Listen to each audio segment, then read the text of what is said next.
Ladies and gentlemen, in preparing this complete work show, we have found ourselves faced with the following question. How to make these 400-year-old plays accessible to a modern audience?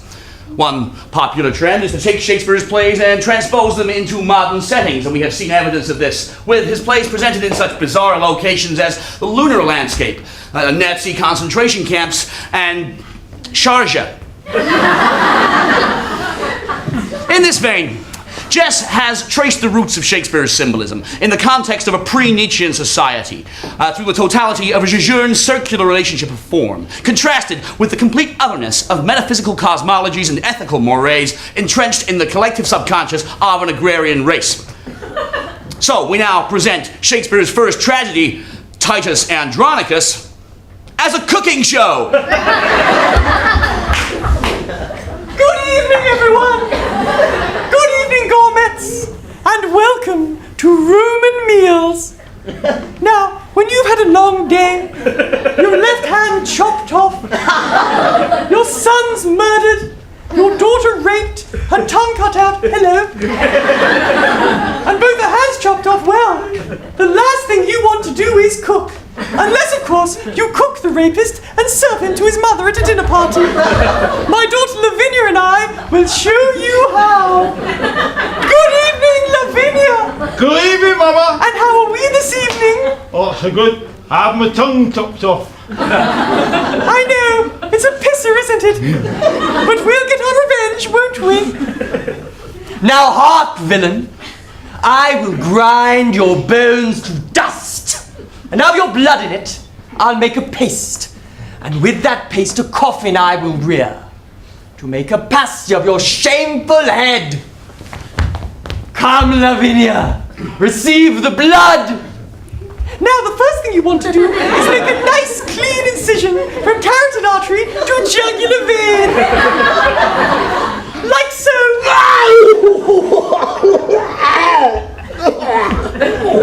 That's really gross, Mama.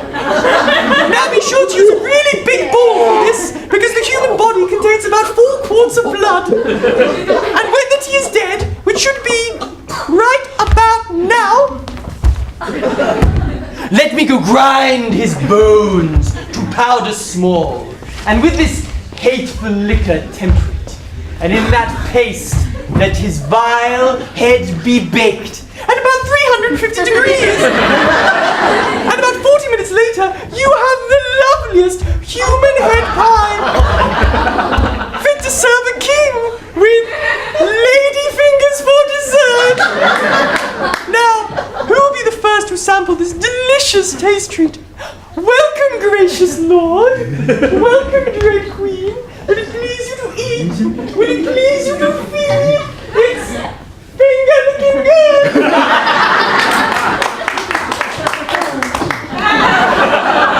Well, that's just about all we have time for this evening, but be sure to join us next week when our special guest chef, Timon of Athens, will teach us how to make a ratatouille out of our guests, the Merry Wives of Windsor.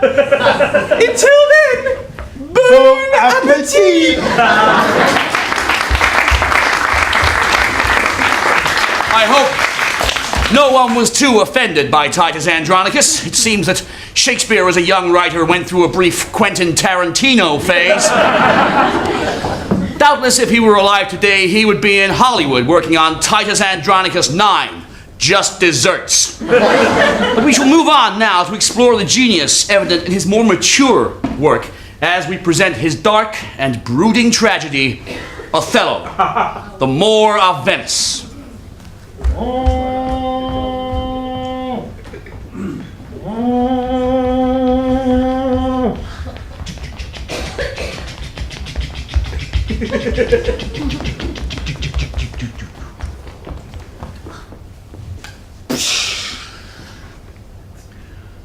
Speak of me as I am. Let nothing extenuate. Of one who loved not wisely, but too well. For never before was there a tale of more woe than that of Othello and his Desdemonio.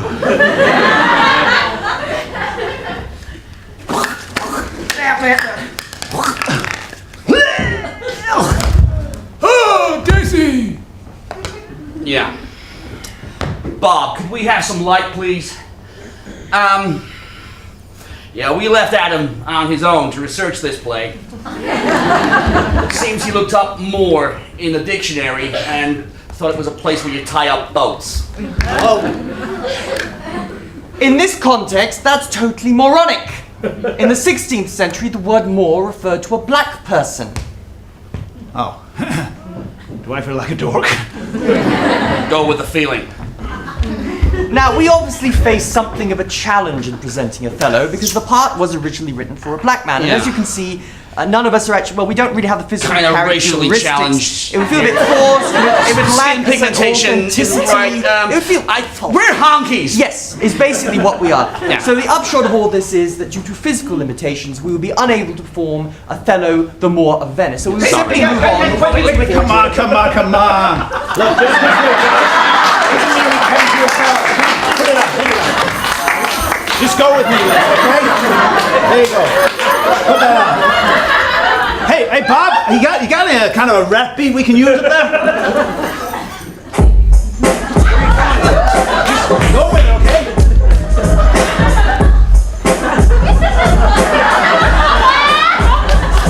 Here's the story of a brother by the name of Othello.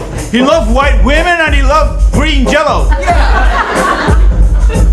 And a punk named Iago, who made himself a menace because he didn't like Othello, the Moor of Venice. Now Othello got married to Desdemona. But he took her for the wars and he left her alone. It was Mona. A groaner, he left her alone. He didn't write a letter and he didn't telephone her. Desdemona, she was faithful, she was chastity tight. She was the daughter of a duke. Yeah, she was totally white. Now Iago had a plan that was clever and slick. He was crafty. He was sly. He was son of a dick. He said, I'm gonna set the war. How you gonna do it? Tell us! What I know his fatal flaw is that he's too damn jealous.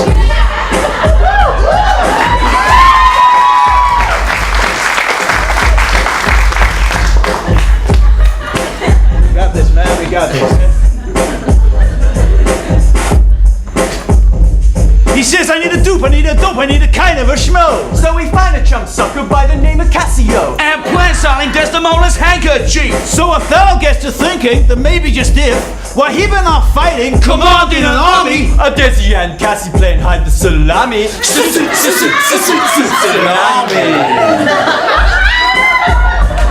So he comes back home, sticks a pillow in her face. Kills her, soliloquizes bad as disgrace. but there's a meteor at the door. Who we met in Act 4. Who's such a big dummy? She wasn't no whore, she was pure, she was clean, she was virginal too. So why'd you have to go and make her face turn blue? It's true. It's you! What you gonna do? So Othello said, Yo, this is getting pretty scary. Pulled out his blade, he committed Harry Carey. now Iago got caught, but he probably copped a plea. Loaded up his bags And moved to Beverly. Hills, that is.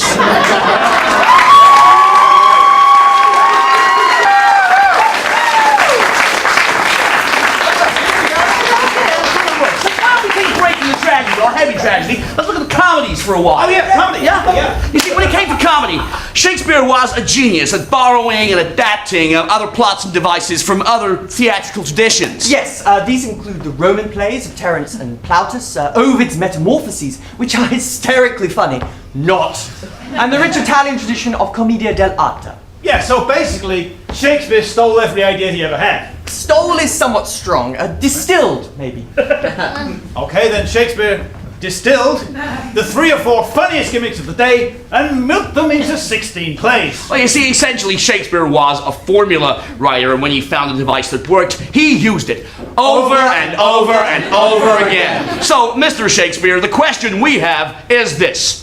Why did you write 16 comedies when you could have written just one? In answer to this question, we have taken the liberty of condensing all 16 of Shakespeare's comedies into a single play, which we have entitled The Comedy of Two Well-Measured Gentlemen Lost in the Merry Wives of Venice on a Midsummer's 12th Night in Winter.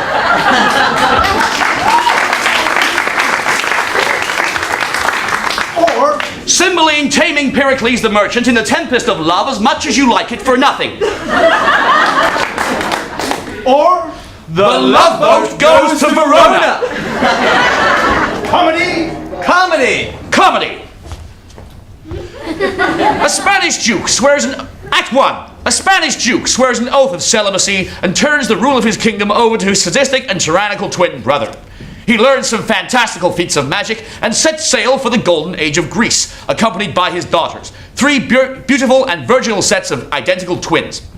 Whilst rounding the heel of Italy, the Duke's ship is caught in a furious tempest, which, in its rage, casts the Duke upon the shore of a desert island, along with the loveliest and most virginal of his daughters, who wanders into a cave, where she is molested by a creature who is a man, or a fish, or both.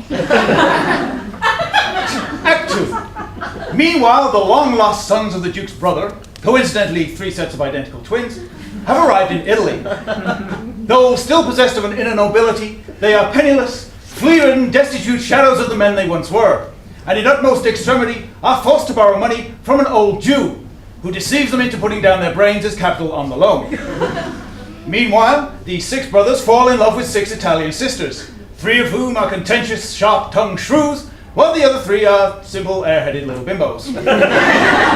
Act 3. The shipwrecked identical daughters of the Duke wash up on the shores of Italy, disguise themselves as men, and become pages to the shrews and matchmakers to the Duke's brothers' sons. They lead all the lovers into a nearby forest where, on a midsummer's night, a bunch of mischievous fairies squeeze the aphroditic juice of a hermaphroditic flower in the shrews' eyes, causing them to fall in love with their own pages, who in turn fall in love with the Duke's brothers' sons, while the queen of the fairies seduces a jackass, and they all have a lovely, bisexual, animalistic orgy. Act 4. The elderly father of the Italian sisters, finding his daughters missing, dispatches messages to his pages telling them to kill any man in the vicinity. However, unable to find the men in the forest, the faithful messengers, in a final misguided act of loyalty, deliver the messages to each other and kill themselves. Meanwhile, the fish creature and the Duke arrive in the forest disguised as Russians, and for no apparent reason, perform a 2-man underwater version of Uncle Vanya. Act 5. The Duke commands the fairies to right their wrongs. The pages and the bimbos get into a knockdown, drag-out fight in the mud, During which the page's clothes get ripped off, revealing female genitalia. The Duke recognizes his daughters. The Duke's son's brothers recognize their uncle. One of the bimbos grows up to be Sarah Palin's. And they all get married and go out for dinner. Apart from one minor character in Act 2, who gets eaten by a bear. And, of course, the Duke's brother sons, who, unable to pay back the loan, give themselves lobotomies. And they all lived happily ever after.